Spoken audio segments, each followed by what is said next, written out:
he just called Republicans, MAGA Republicans who want the Epstein files released, stupid people. He did it twice, once in each of those two clips. Is that good PR?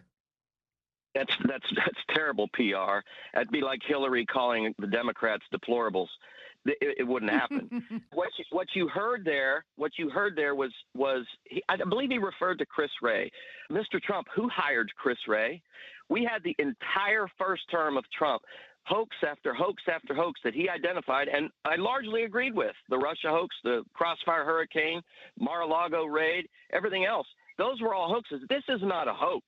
This is not a hoax at all. In fact, if you go back to 2005, when the Palm Beach police got a tip on Epstein, and that's how he got arrested back in 2006, is because the accusers, the underage girl accusers, went to the local cops who would not give that up.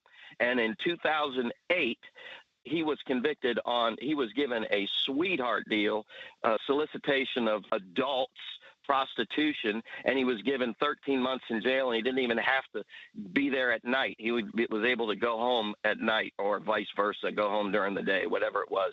And the reason that this sweetheart deal was given up is what needs to be investigated.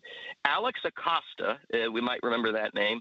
That was the gentleman who Trump brought in his first term as the labor secretary. And during the vetting process, he was asked, because he was the U.S. attorney prosecuting Epstein in 2008, asked him about that case and why he got such a sweetheart deal. He said, I was given that order, and I was told that Epstein was in intelligence and to leave that alone. Well, guess who would have given him that order in 2008? Let's see, George W. Bush, because there's only one other person that could have done it, Alberto Gonzales, and he wouldn't have done it without George W. Bush's approval. And that, by the way, Lynn, George W. Bush was protecting possibly Bill Clinton.